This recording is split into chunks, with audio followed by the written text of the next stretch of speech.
Hello everyone, अगर ये अगर शोर हो तो प्लीज़ एडजस्ट कर लेना, क्योंकि मेरे घर में शादी हो रही है। तो आप लोग समझ सकते हैं कि कितना ज़्यादा शोर होगा। Thank you so much. Kaira class में बैठी हुई थी, तभी उसका फ़ोन वाइब्रेट करने लगा था। यह देखकर वह खड़ी हुई और उसने अपनी कैप को संभाला और फिर दोनों में कानों में ब्लूटूथ लगाकर उसने एक नज़र रायना को देखा और फिर वह वॉशरूम की तरफ बढ़ गई थी और वहाँ पर जाकर उसने कॉल को रिसीव किया। हाँ बोलो। जिस पर उधर से किसी अनजान शख्स ने जवाब दिया, हाईएस्ट सीनियर। आपको तो अब पता पड़ ही गया होगा कि वह कौन है। उसकी कही हुई बात को सुनकर कायरा ने कुछ भी नहीं कहा, बल्कि वह सबसे पहले एक टॉयलेट के अंदर चली गई और टॉयलेट सीट पर बैठकर उसने अपनी शांत आंखों के साथ कहा, हाँ। जिस पर उधर से उसी अनजान शख्स ने सीरियस आवाज़ में कहा, तो अब आप क्या करने वाली हैं। उसकी कही हुई बात को सुनकर कायरा के चेहरे पर एक मिस्टीरियस सी स्माइल छा गई थी और उसने मुस्कुराती हुई आवाज़ में कहा, बस इंतज़ार अगली बार का। उसकी बात को सुनकर उधर से आवाज़ आई, लेकिन आप कब तक इंतज़ार करती रहेंगी। जिस पर कायरा ने कुछ याद करते हुए कहा, आज रोहित सिंह की एनिवर्सरी पार्टी है ना। जिस पर उधर से आवाज़ आई, यस हाईएस्ट सीनियर। आप क्या करने वाली हैं। उसकी बात को सुनकर कायरा ने मुस्कुराकर कहा, ठीक है, तो फिर उससे पहले मैं अपनी बात करती हूँ। मेरा वहाँ पर जाने का इंतज़ाम करो और सब कुछ मैं देख लूँगी। यह सुनकर उधर से उस शख्स ने कहा, ओके मैम, और कॉल को डिस्कनेक्ट कर दिया था। कायरा बाथरूम में बाहर निकली और फिर वह अपने अपार्टमेंट में वापस आ गई थी। वहीं करण और अजय भी अपने अपार्टमेंट में सोफे पर बैठे हुए थे। करण लैपटॉप का कुछ कर रहा था। फिर उसने अजय की तरफ देखते हुए कहा, आज हमें पार्टी में जाना है और यह तो तुम्हें याद ही होगा ना। उसकी बात को सुनकर अजय ने कहीं खोए हुए ही कहा, अब ऑफ कोर्स, क्यों नहीं। यह देखकर करण उसकी तरफ घूरने लगा और फिर उसे घूरते हुए बोला, तुम्हें क्या हुआ है, तुम कहाँ खोए हुए हो। जिस पर अजय, जो कि अभी भी रायना के ख्यालों में ही खोया हुआ था, उसने कहा, उसी परी पर जो आज हमारी क्लास में आई थी। और जब उसकी कही हुई बात को करण ने सुनी तो उसने उसे जोर से लात मारी, जिसके कारण अजय जाकर फर्श पर जा गिरा और उसने अपनी कमर को पकड़ते हुए कहा, हे भगवान, अब मैंने क्या कर दिया। मैं क्यों फुटबॉल हूँ क्या, जब देखो तब हर कोई मुझे मारता ही रहता है। उसकी बात को सुनकर करण ने अपनी दोनों बाहें को जोड़ते हुए कहा, तुम्हारी हरकतें ही पिटने लायक करते हो। उसकी बात को सुनकर अजय ने उसकी तरफ तिरछी निगाहों से देखते हुए कहा, वह सच में तुम पर कायरा के पीछे पड़े हैं तो वह सही है, लेकिन मैं अगर किसी लड़की के पीछे पड़ जाऊं तो वह गलत है। वाह, क्या बात है। और वह करण को घूरने लगा था, लेकिन उसकी कही हुई बात को सुनकर करण ने उसे इग्नोर कर दिया था, बल्कि वह अपना वापस से ध्यान अपने लैपटॉप पर लगाने लगा था और उसने उस पर कोई भी ध्यान भी नहीं दिया था। यह देखकर अजय काफ़ी ज़्यादा चिढ़ गया था और उसने फर्श पर खड़े होते हुए कहा, हे भगवान, मेरी कमर। वहीं कायरा अपने लैपटॉप को लिए हुए बैठी थी और वह इस वक्त काफ़ी ज़्यादा सीरियस थी। यह उसी देखकर ही समझ आ रहा था। तभी उसका फ़ोन बजने लगा और उसने देखा कि उसके भाई का कॉल है, तो उसने 2-3 बार कट हो जाने के बाद कॉल को रिसीव कर लिया और गुस्से में बोली, क्या है, आप हर वक्त कॉल ही क्यों करते रहते हो।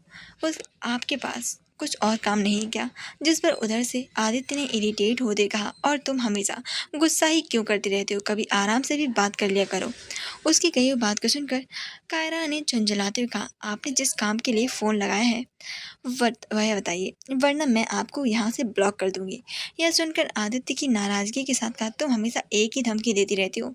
और हाँ, मुझे कंपनी की तरफ से बार बार कॉल आ रहे हैं, तो मैं क्या करूँ बताओ मुझे।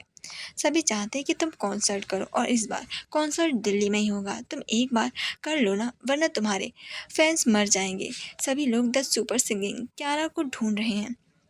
उसकी बातों को सुनकर कायरा ने कुछ सोचा और बोली, मैं आपको बाद में बता दूंगी, लेकिन अभी मैं आपको कुछ भी नहीं बताना चाहती और मुझे काम है, तो प्लीज़ फ़ोन को कट कर दीजिए। यह सुनकर आदित्य ने जल्दी से कहा, 1 मिनट रुक जाओ, वैसे मैंने सुना है आज रोहित सिंह की पार्टी है, क्या तुम उसी में जा रही हो। उसकी कही हुई बात को सुनकर कायरा ने शांत भाव के साथ जवाब दिया, हाँ, आपको कैसे पता चला।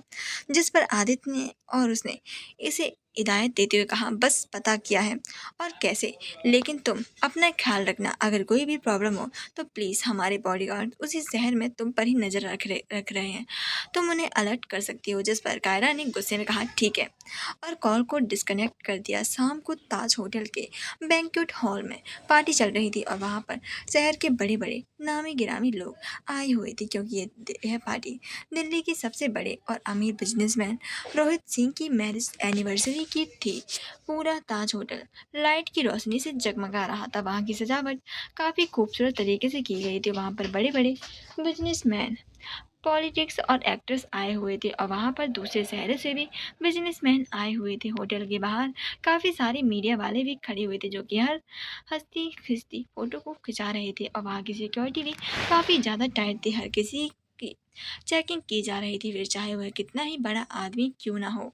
तभी वहाँ पर एक ब्लैक कलर की BMW कार रुकी और उस कार के रुकते ही काफ़ी सारे बॉडीगार्ड्स उस कार के अगल बगल खड़े हो गए थे और एक बॉडीगार्ड ने चलकर उस कार का गेट खोला और उसमें से एक ब्लैक कलर का 3 पीस सूट पहने हुए रोहित सिंह बाहर निकला।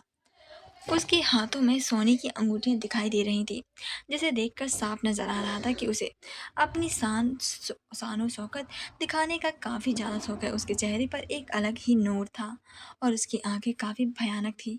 उसके आते ही सभी मीडिया वालों में शोर होने लगा था। वह किसी राजा की तरह अंदर जाने लगा था। उसे उसके सभी बॉडीगार्ड भी प्रोटेक्ट कर रहे थे। वहीं कोई और भी था जो कि उसे दूसरी बिल्डिंग से खड़ी होकर ग्लास विंडो से देख रही थी, और वह कोई और नहीं थी बल्कि उसने इस वक्त भी ब्लैक जीन्स और वाइट शर्ट ही पहन रखी थी और कंधे पर एक बैग और सिर पर एक कैप। उसकी आंखों में अंगारे जल रहे थे। उसकी आंखें गुस्से की वजह से बिल्कुल लाल हो चुकी थी, जिसे देखकर कोई भी कह सकता कि वह उन खून में उतर आया था।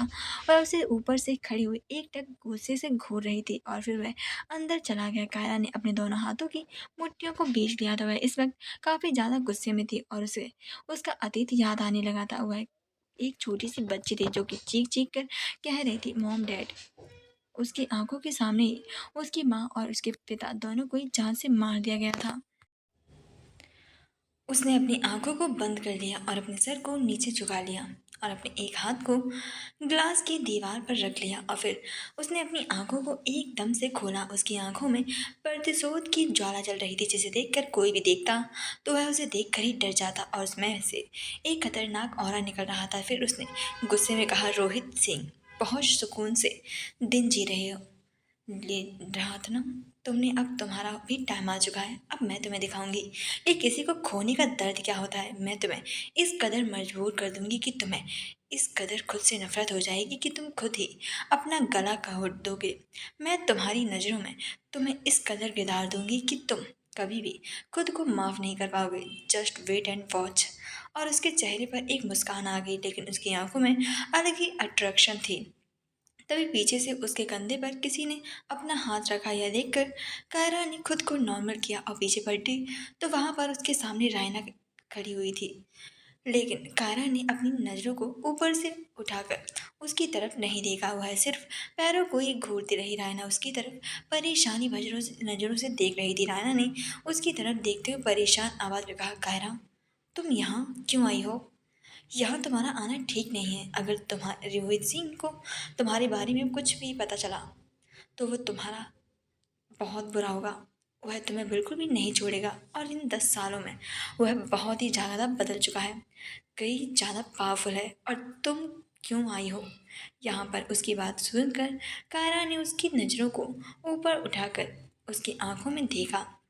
जब रायना ने कायरा की आंखें देखी तो वह डर गई थी और वह एकदम से पीछे कदम हट गई थी। उसकी आंखें खुली की खुली रह गई थी, क्योंकि कायरा की आंखें इस वक्त पूरे तरीके से लाल थी और उनमें बेइंतहा नफरत दिखाई दे रही थी, लेकिन उसमें एक भी आंसू नहीं था। कायरा आज तक किसी के सामने नहीं रोई थी। उसकी यही एक ऐसी खूबी थी जिसे वह किसी को भी नहीं दिखाती थी, ना ही उसने अपने आंसुओं को किसी को भी देखने दिया था। रायना इस वक्त काफ़ी हैरान थी। उसने कायरा की तरफ देखा और हकलाते हुए बोली, कायरा। कायरा, जो कि एक अलग ही दुनिया में चली गई थी, वह होश में आई और उसने अपना चेहरा दूसरी तरफ मोड़ लिया, जिस पर रायना ने हैरानी के साथ कहा, क्या क्या ये क्या है कायरा? ये तुम उसकी आ गई हुई बात को सुनकर कायरा ने ग्लास विंडो से दिल्ली को देखते हुए काफी सख्त आवाज में कहा, रोहित सिंह और उसकी पूरी फैमिली के लिए मेरी आंखों में तबाही है। उसकी जिंदगी में एक तूफान आने वाला है जिसकी उसे अभी तक खबर तक नहीं है। वह जितना भी पावरफुल है उससे ज़्यादा मैंने अपने आप को मजबूत बनाया है। इतने सालों से सिर्फ मैंने इसी दिन का इंतजार किया है, उसे मिट्टी में मिलाना। यही मेरे जीने का मकसद रहा है। मुझे ऐसी ज़िंदगी भी नहीं चाहिए जिसमें मैं अपनी माँ बाप की जिंदा मौत का बदला भी ना ले सकूं। फिर उसके चेहरे पर एक मिस्टीरियस सी मुस्कान छा गई। उसने रायना की तरफ देखकर मुस्कुराकर कहा, तुम्हें क्या लगता है मैं यहाँ पर पढ़ने के लिए आई हूँ? नहीं, मैं यहाँ पर सिर्फ और सिर्फ रोहित सिंह की बर्बादी के लिए आई हूँ, उसकी मौत बनकर। अभी तक उसे मेरे बहाने की खबर तक नहीं है, लेकिन जब तक उसे खबर लगेगी ना तब तक मैं उसका सारा काम तमाम कर चुकी होंगी। उसके चेहरे पर एक ऐसी मुस्कान को देखकर रायना को भी कायरा से डर लग रहा था। कायरा इस वक्त काफ़ी ज़्यादा मिस्टीरियस नजर आ रही थी। उसकी आंखें, उसकी बोली और उसका चेहरा, यहाँ तक कि उसका बिहेवियर भी सबसे अलग था। वह इस वक्त, इस पूरे वक्त रूम को कायरा के फॉर्म में थी। रायना कायरा की बचपन की ही फ्रेंड थी। वो दोनों ही बचपन में काफ़ी अच्छे फ्रेंड थे। जब रायना ने कायरा को देखा तो पहले तो वह भी अनजान नहीं, बस पहचान नहीं पाई थी, लेकिन जब उसने कायरा की आंखों में देखा तो वह उसे पहचान गई थी। उसकी बातों को सुनकर रायना ने डरते हुए कहा, कायरा तुम किसी का मर्डर करने जा रही हो? अगर पुलिस को पता चल गया तो? जिस पर कायरा ने उसकी तरफ देखकर कहा, चिंता मत करो, मुझे पुलिस पकड़ नहीं पाएगी। यह सुनकर रायना हैरान हो गई और उसने हैरानी के साथ कहा, क्यों, तुम क्या कोई सीक्रेट एजेंट हो क्या? जिस पर कायरा ने सोचने का नाटक करते हुए कहा, तुम सोच सकती हो। यह सुनकर रायना हैरान थी और वह उसकी तरफ हैरानी से बड़ी बड़ी आंखें करके देख रही थी। और फिर उसने हैरानी से कहा, क्या सच में तुम एक सीक्रेट एजेंट हो? और फिर उसने उसे ऊपर से नीचे देखा और अपनी आंखों को बड़ी बड़ी करते हुए बोली, प्लीज़ यार, मुझे हार्ट अटैक देना बंद करो। तुम्हारी उम्र अभी तक सिर्फ 21 साल है और तुम एक सीक्रेट एजेंट, इम्पॉसिबल। उसकी ऐसी बात सुनकर कायरा ने उसे सिर्फ मुस्कुरा के दिया और कुछ कहा नहीं। यह देखकर रायना ने मुंह बनाते हुए कहा, ये तुम मुझे देखकर मुस्कुरा क्यों क्यों नहीं रही हो? मैंने क्या गलत बोल दिया? कायरा कुछ कहते उससे पहले ही डोरबेल बजने की आवाज़ आई। तो दोनों ने दरवाजे की तरफ देखा और फिर रायना ने जाकर डोर को ओपन किया तो वहाँ पर अर्पित खड़ा हुआ था और उसने एक ब्लू कलर का 3 पीस सूट पहन रखा था और वह देखने में काफ़ी हैंडसम और एरोगेंट लग रहा था। उसे देखकर लग रहा था कि वह शायद किसी पार्टी में जाने के लिए निकला है। उसे देखकर रायना कंफ्यूज हो गई और उसने अपनी आंखें मटकाते हुए बोली, हेलो, आप कौन? जिस पर अर्पित ने बिना कुछ कहे ही अंदर आ गया। जब रायना ने उसे ऐसा करते हुए देखा तो वह उसके पीछे पीछे आ गई और गुस्से में बोली, हेलो मिस्टर, ऐसे कैसे अंदर चले आ रहे हो? मैंने तुम्हें अंदर आने के लिए कहा। ये तुम्हारे कोई बाप का घर तो है नहीं जो तुम मुंह उठाए चले आए हो। आखिर तुम हो कौन? जब अर्पित ने उसकी बात सुनी तो वह चिढ़ गया और उसने सर घुमाकर रायना की तरफ देखा और बोला, ओह हेलो मैडम, क्या क्या बकवास किए जा रही हो? जानती भी हो कि मैं कौन हूँ? मेरा नाम अर्पित बत्रा है, बंत्रा इंटरप्राइजेस, जानती हो ना? उसकी बात सुनकर रायना हैरान हो गई, लेकिन फिर उसे याद आया कि यह उसका घर है तो वह चिल्ला कर बोली, ओह हेलो, अगर तुम बत्रा भी हो ना, आई मीन जो भी तुम्हारा नाम है उसी, मुझे क्या, मुझे कुछ भी लेना देना नहीं है। तुम यहाँ पर आए क्यों हो? ये मेरा घर है और तुम मेरी इजाज़त के बगैर अंदर नहीं आ सकते। जिस पर अर्पित ने एटीट्यूड में एक कदम उसकी ओर बढ़ाते हुए अपने कॉलर को पकड़ते हुए मुस्कुराकर कहा, शायद तुम भूल चुकी हो कि मैं तुम्हारे घर के अंदर आ चुका हूँ बेबी। और उसके गाल को अपनी एक अंगुली से टच किया। रायना उसको ऐसा करते हुए देखकर हैरान रह गई। उसकी आंखें एकदम से बड़ी बड़ी हो गई थी। वह उसकी तरफ अपनी अंगुली दिखाकर हकलाते हुए बोली, तुम? उसकी बात को सुनकर अर्पित उसे देखकर मुस्कुराने लगा था। तभी कायरा वहां पर आ गई और उसने अर्पित को देखकर गुस्से में कहा, तुम फिर से शुरू हो गए? जब अर्पित ने कायरा की आवाज़ सुनी तो उसकी एकदम से सिट्टी पिट्टी गुल हो गई थी और वह जो उसका एटीट्यूड था ना, वह पूरी तरीके से बदल गया था। जब रायना ने उसके चेहरे के एक्सप्रेशन को इस तरीके से इतनी तेज़ी से बदलते हुए देखे तो वह और भी ज़्यादा हैरान हो गई थी। वहीं अर्पित ने कायरा की तरफ देखा और फिर मुंह बनाते हुए बोला, मैं कहाँ शुरू हो गया, मैं तो बस ये बताने आया वाला था कि सब कुछ इंतजाम हो चुका है और तुम मेरे साथ चल रही हो। जिस पर कायरा, जो कि उसे एक टक गुस्से से घूर रही थी, और ऐसे गुस्से में देखकर अर्पित को डर लग रहा था। रायना ने कायरा की तरफ देखा और कंफ्यूजन के साथ बोली, क्या तुम इसे जानती हो? उसकी बात को सुनकर कायरा थोड़ी नॉर्मल हुई और उसने हताशा के साथ कहा, हाँ, ये आज हमारे साथ पार्टी में जाने के लिए मेरा पार्टनर है। जिस पर रायना ने अर्पित को देखा और फिर बेकार सा लुक अर्पित को देखकर बोली, सच में ये फट्टू तुम्हारा पार्टनर है? तुम भी पता नहीं कैसे कैसे पार्टनर्स को चुनती हो। मुझसे बोल देती, मैं तुम्हें एक से एक टॉप का लड़का ढूंढ कर देती। जब अर्पित ने उसकी बात सुनी तो उसे गुस्सा आ गया और वह गुस्से से बोला, ओ हेलो मैडम, क्या कहा तुमने मुझे फट्टू? क्या तुम पागल हो? मतलब सीरियसली, मुझ पर मुंबई में काफ़ी सारी लड़कियां मरती हैं, ठीक है ना? और तुम्हारी जैसी लड़की को तो तरफ मैं आंखें उठा कर भी नहीं देखता हूँ। तो उसकी बात सुनकर राना ने अपने बालों को झटक दिया और इसे एक डिस्कस्टिंग स्माइल दी और अपना मुंह टेढ़ा करके बोली, कोई पागल ही होगी जो तुम पर मरती होगी, और तुम जैसी ये और मेरी जैसी तो ये तो इम्पॉसिबल है। ओके फट्टू जी। ये कहकर देखकर अर्पित को गुस्सा आ गया और वह कुछ कहता उससे पहले कायरा ने गुस्से से कहा, ये तुम दोनों क्या कर रहे हो? वह मेरी दोस्त है, जिस काम के लिए आए हो वो उस पर फोकस करो, अंडरस्टैंड? उसकी आवाज़ सुनकर अर्पित थोड़ा सा हिल गया था और फिर उसने रायना को घूर कर देखा और अपने मन ही मन में कहा, नकचड़ी कहेगी, मैं तुझे बाद में देख लूंगा। कायरा की तरफ देखकर अपना सर हाँ में हिला दिया और चुप हो गया। फिर कायरा ने कहा, ठीक है चलो अब, वैसे भी तुम्हारे चक्कर में काफ़ी देर हो चुकी है। मैंने कहा था कि टाइम पर आना, आ जाना। ये भी कोई टाइम होता है आने का? तो अर्पित कुछ नहीं बोला। अब वह क्या ही बोले, बेचारा सजने में लड़कियों से भी ज़्यादा टाइम लगाता है। फिर अर्पित ने कायरा की तरफ देखा तो कायरा ने कहा, क्या मेरे मुंह पर कुछ लगा है क्या जो तुम मुझे ऐसे देख रहे हो?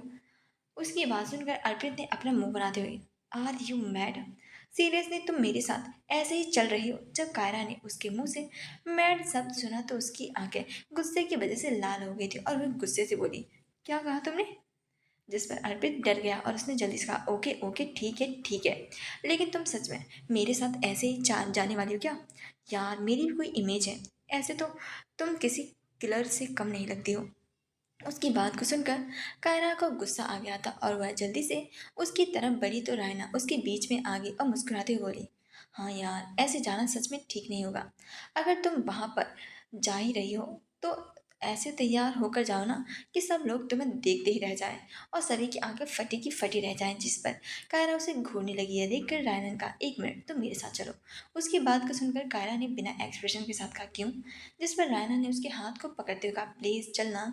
और वह उसे खींच कर ले गई और अर्पित वहीं सोफे पर आराम से बैठ गया और वहां पर रखा हुआ कॉफी का कप पीने लगा, जो कि रायना का ही था। उसने उसे उठाया और ये जाने बिना कि यह किसका कप होगा उसने अपने मुंह पे लगा लिया और उसे पीने लगा और एक सिप लेकर बोला, नाइस कॉफी। आधे घंटे बाद रायना रूम से बाहर निकली। जब अर्पित ने उसे देखा तो देखता ही रह गया। रायना ने रेड कलर का काफी खूबसूरत सा गाउन पहन रखा था। वह देखने में काफी ज्यादा खूबसूरत लग रही थी। उसके बाल खुले हुए थे, आंखों में मुस्कारा, हल्का सा मेकअप और होठों पर रेड कलर की गहरी लिपस्टिक, हाथों में ब्रेसलेट। वह देखने में बहुत ही ज़्यादा खूबसूरत लग रही थी। वह उसे बस एक टक देखे जा रहा था। रायना उसके पास आई और उसे घूर कर बोली, ओ हेलो मिस्टर फट्टू, मुझे ऐसे घूरना बंद करो। अगर तुम्हारे घूरने से अगर मुझे नज़र लगी ना तो मैं तुम्हारी चमड़ी दे दूंगी।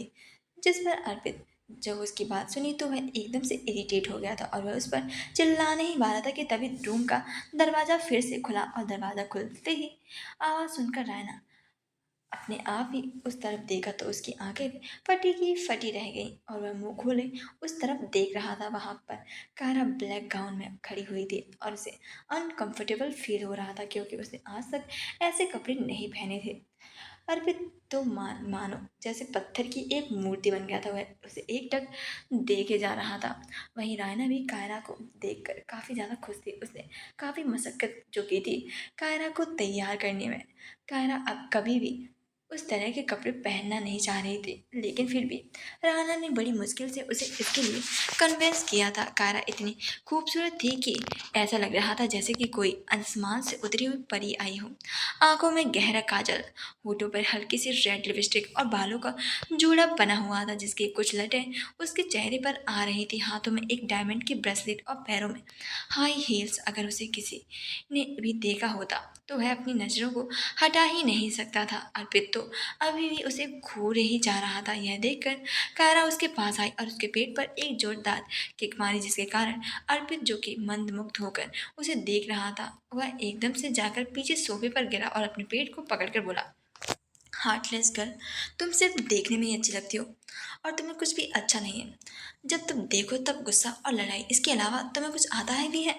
वह गुस्से में न जाने जाने क्या क्या बोल गया था और फिर उसे थोड़ी देर बाद रियलाइज हुआ कि उसने क्या क्या बोल दिया है, और उसने अपनी धीरे से नजरों को ऊपर कायरा की तरफ देखा तो कायरा उसकी तरफ गुस्से से घूर कर देख रही थी। यह देखकर वह अपने दांत दिखाने लगा। तभी रायना, जो कि शॉक्ड हो चुकी थी, उसने जल्दी से कायरा के हाथ को पकड़ लिया और बोली, यार प्लीज शांत हो जाओ। अगर अब यहीं लड़ते रहे तो पार्टी में कब जाएंगे। जिस पर कायरा ने थोड़ी सी नॉर्मल हुई और अर्पित आयरन को देखने लगा और उसने मन में कहा, थैंक यू नक्चरी, तुझ में कुछ तो अच्छा है। और फिर वे दोनों नए अपार्टमेंट की तरफ बाहर निकल गए। जब वे तीनों उस बिल्डिंग के ग्राउंड फ्लोर पर पहुंचे तभी वहां पर उसके सामने एक लड़का और आ गया। वह लड़का भी देखने में काफ़ी हैंडसम था। उस लड़के ने रायना की तरफ मुस्कुराकर देखा। इस बार रायना उसके पास गई और अपने पतले खूबसूरत हाथों को उसके हाथों में डालते हुए उसने फिर से कायरा की तरफ देखते हुए बोली, ये है विशाल जैन और ये मेरा पार्टनर है। और जब अर्पित ने रायना को उसे अपना पार्टनर कहा तो उसे ना जाने क्यों लेकिन जैसे जेलसी महसूस हो रही थी। और राहुल विशाल को घूर कर देखने लगा। जब विशाल की नज़र कायरा पर पड़ी तो उसकी आंखें तो खुली की खुली रह गई थी। वह एकदम हैरान हो गया था। और जब अब कायरा की खूबसूरती इतनी थी कि कोई भी उसे देखकर उसे इग्नोर कर ही नहीं सकता था। जब अर्पित ने उसे कायरा को ऐसे देखते देखा तो उसने गुस्से के साथ कहा, क्या है, कभी ऐसी लड़की नहीं देखी है क्या। जब विशाल ने उसकी बात सुनी तो वह एकदम से छिप गया और अपनी नज़रों को इधर उधर करने लगा। यह देखकर कायरा ने अर्पित की तरफ घूर कर देखा, लेकिन इस बार अर्पित को जैसे उसके घूरने से भी फर्क नहीं पड़ा था और उसने उसकी नज़रों को इग्नोर करते हुए उसके हाथों में पकड़ते हुए कहा, अब चलें। और कायरा के हाथ को खींचता हुआ आगे की ओर बढ़ गया। साथ ही उसने उन दोनों को तो जैसे पूरी तरीके से इग्नोर कर दिया था। यह देखकर वह दोनों एक दूसरे को देख रहे थे। फिर दोनों भी ताज होटल की तरफ निकल गए।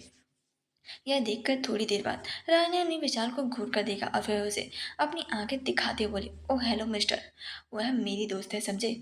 अगर उसे गलत इंटेंशन से देखने की कोशिश भी की ना तो मैं तुम्हारा मुंह फोड़ दूंगी समझे। जब उसकी कही हुई बात को विशाल ने सुनी तो उसने अपना सर शर्म से झुका लिया और फिर यह देखकर रायना ने कहा, अब चलो। जिस पर विशाल ने अपना सिर हाँ में हिला दिया और वे दोनों ही ताज होटल की तरफ निकल गए। वहीं जब कायरा और अर्पित दोनों ताज होटल के एंट्रेंस पर पहुंचे तो वहां की सिक्योरिटी काफ़ी ज़्यादा टाइट थी, लेकिन अर्पित बद्रा भी कोई ऐसा वैसा नहीं था। वह मुंबई की बद्रा टॉप परिवार की इकलौता बेटा था और उसे देखते ही सभी लोग उसके लिए रिस्पेक्ट दिखाने लगे थे। और जब सभी लोगों की नज़र कायरा के ऊपर पड़ी तो उन सभी की तो जैसे नजरें ही नहीं हट रही थी कि अर्पित की अपने साथ लिए हुए एक गार्ड की तरफ बढ़ा दिया और फिर वह अंदर की तरफ चला गया। कायरा ने उसके हाथ को पकड़ रखा था और दोनों की जोड़ी काफ़ी ज़्यादा खूबसूरत लग रही थी। जब वे दोनों उस पार्टी हॉल में पहुंचे जहाँ पर पार्टी चल रही थी तो सिर्फ सभी लोगों की नज़रें जैसे अचानक से उन दोनों के ऊपर ही टिक गई थी। आखिर उन दोनों की जोड़ी इतनी ज़्यादा परफेक्ट और खूबसूरत जो लग रही थी, खासकर कायरा। कायरा को देखकर तो सभी की आंखें जैसे उसके ऊपर से हट ही नहीं रही थी। सभी अपनी आंखें फाड़ कर कायरा को देख रहे थे। कायरा इस वक्त ऐसी लग रही थी जैसे कि आसमान से आई हुई कोई अप्सरा नीचे उतरी हो। वह इतनी खूबसूरत थी कि सभी की आंखें उसी पर हट ही नहीं रही थी। लेकिन कायरा को उन सभी की आंखों में कोई भी फर्क नहीं पड़ा। उसकी नज़र सीधे जाकर रोहित सिंह पर पड़ी, जो कि कुछ गेस्ट के साथ अपने हाथों में वाइन को लिए हुए बात कर रहा था। उसकी आंखों में जैसे खून उतर आया था। तो अर्पित ने उसके हाथ पर अपने हाथ को रखा और कहा, जिसके कारण कायरा ने खुद को नॉर्मल किया। और फिर उन होस्ट गेस्ट ने भी कायरा की तरफ देखकर रुक गया। इस पर रोहित सिंह ने भी उस तरफ देखा तो उन लोगों की नज़र भी थोड़ी देर तक उन पर ही ठहर गई थी। फिर वहां पर एक बिजनेसमैन ने कायरा को देखते हुए अपनी आंखों में चमक को देखते हुए लाते हुए कहा, वाह so beautiful, who is this girl. उसकी बात को सुनकर उसके पास में ही खड़े हुए कायरा को आदमी ने कायरा को देखते हुए कहा, yes she is so pretty.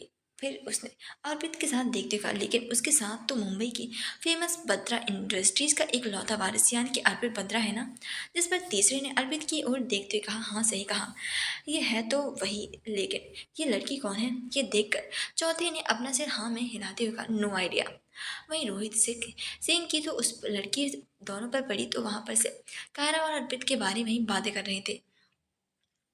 फिर दोनों अंदर की तरफ चले गए। एक और एक साइड एरिया पर जाकर दोनों बैठ गए थे। तब भी सभी लोगों की नज़र उन दोनों के ऊपर ही थी।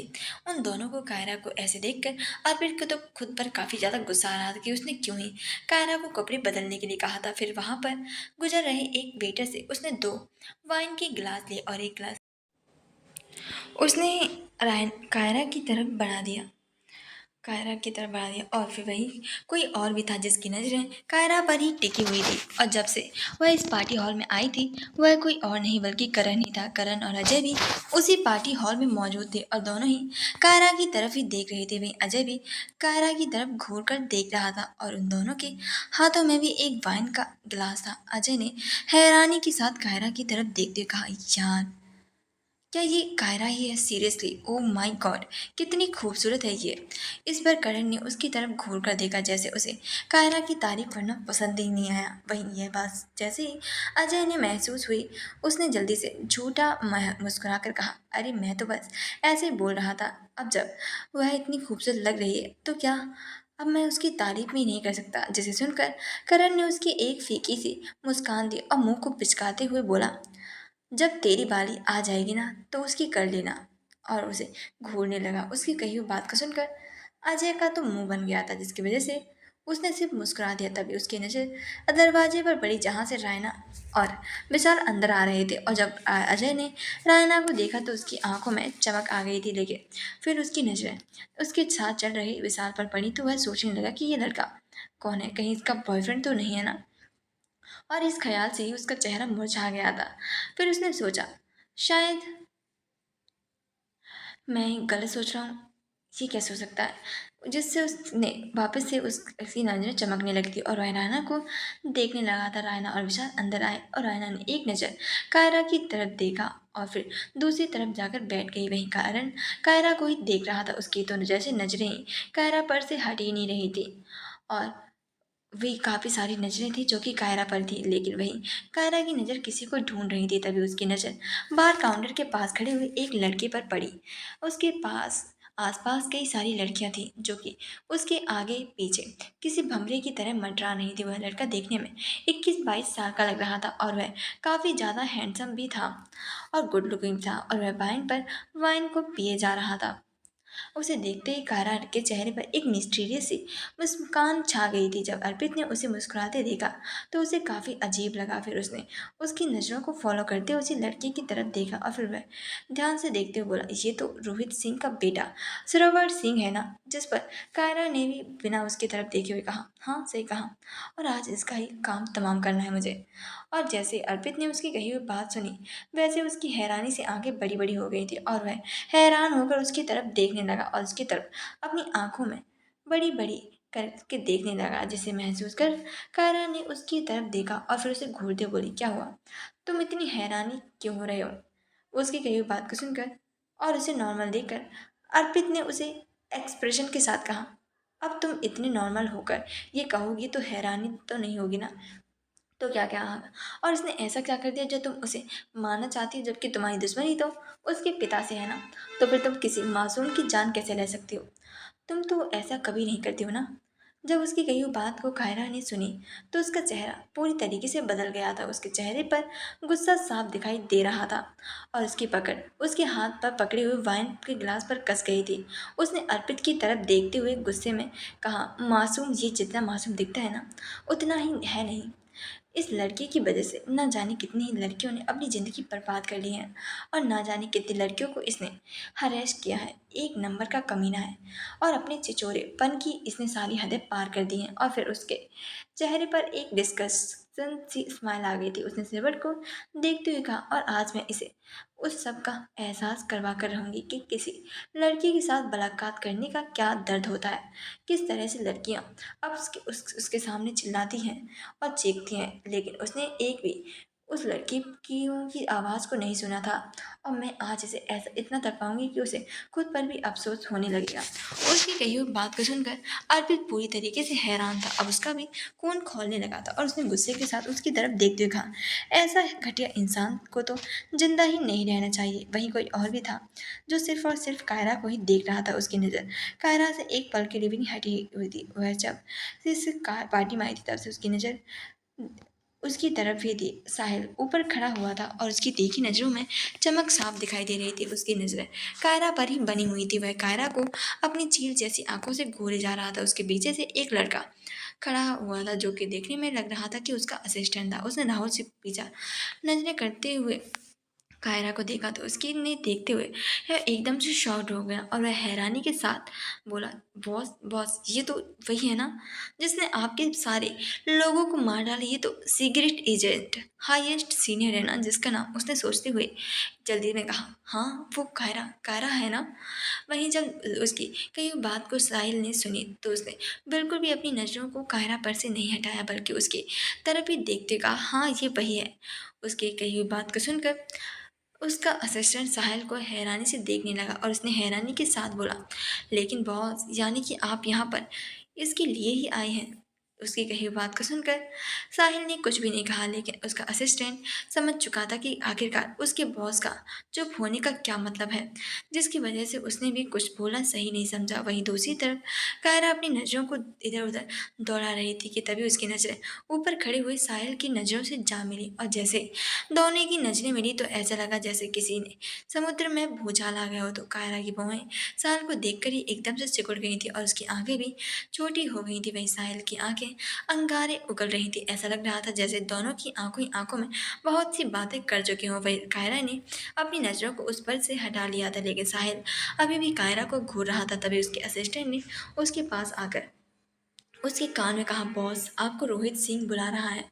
उसकी कही हुई बात को सुनकर साहिल ने एक नज़र फिर से कायरा को देखा और फिर अपना सिर हाँ में हिला दिया और वह वहां से चला गया। उसके जाते ही कायरा ने फिर से ऊपर की तरफ देखा और उसके चेहरे पर एक मिस्टीरियस सी मुस्कान आ गई थी और फिर उसने वाइन के गिलास को उठाया और चेहरे से खड़ी हुई और उसके चेहरे पर एक खूबसूरत सी मुस्कान दी। जब अर्पित ने उसे ऐसा करते देखा तो वह थोड़ा हैरान हो गया था और उसकी तरफ देखते हुए बोला, तुम कहाँ जा रही हो अब।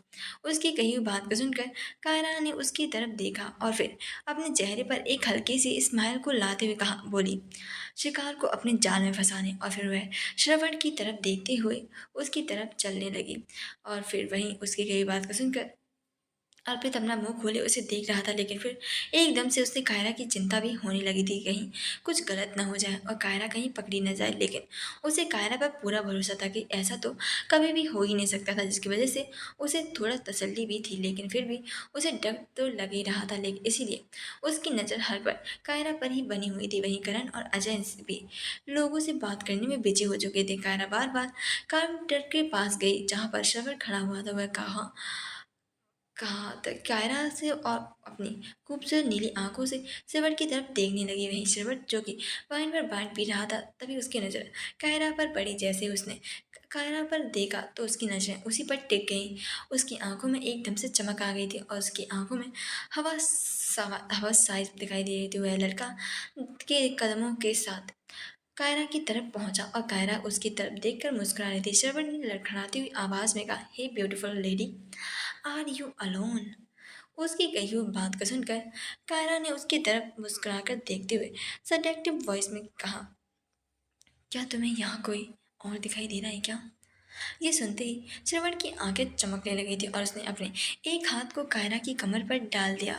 उसने जैसे ही कायरा की कमर से हाथ डाला वैसे ही कायरा की आंखें एकदम से लाल हो गई थी लेकिन उसने जल्दी से अपनी आंखों को बंद कर लिया था और वह अपने प्लान को खराब नहीं करना चाहती थी। तो श्रवण ने उसकी तरफ देखते हुए अपने गंदे इंटेंशन के साथ कहा, सो बेबी तो चलो यहाँ पर क्या है ना, चलकर रूम में मजे करते हैं जहाँ पर सिर्फ मैं और तुम ही होंगे।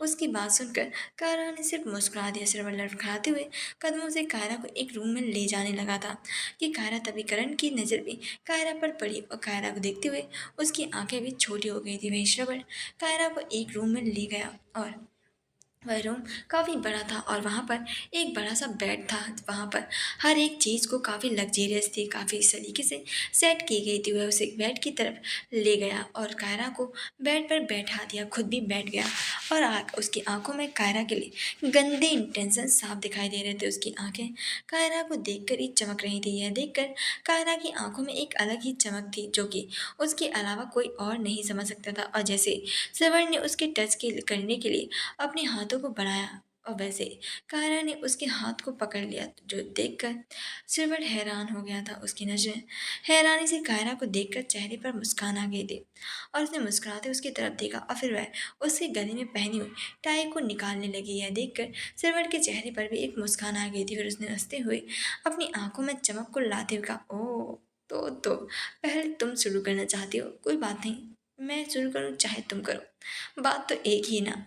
लेकिन उसकी कही बात को सुनकर कायरा ने उसकी बातों पर बिल्कुल भी ध्यान नहीं दिया था। उसने उसकी टाई को निकाला और फिर वह उसके पेट से बेल्ट को खोलने लगी। जैसे ही श्रवण ने ये देखा तो उसकी लालसा और भी ज़्यादा बढ़ती जा रही थी और कायरा ने उसको बेल्ट को निकाला, जिसे देखकर श्रवण ने अपनी हवस को बढ़ाते हुए कहा, अब तुम क्या करने वाली हो। उसकी बात को सुनकर कायरा ने उसकी तरफ हल्के से मुस्कुराते हुए देखा और फिर अपने हाथ में पकड़ी हुई टाई को उसने कसकर पकड़ा और फिर उसने श्रवण के पीछे जाकर खड़ी हो गई और उसने फिर खड़ी हो गई और फिर उसने उसके दोनों हाथों को पीठ पर लगा दिया और उन्हें बांधने लगी है। देखकर श्रवण को कुछ समझ नहीं आ रहा था, जिसकी वजह से उसने हंसते हुए कहा, अरे मेरे दोनों हाथों को क्यों बांध रही हो।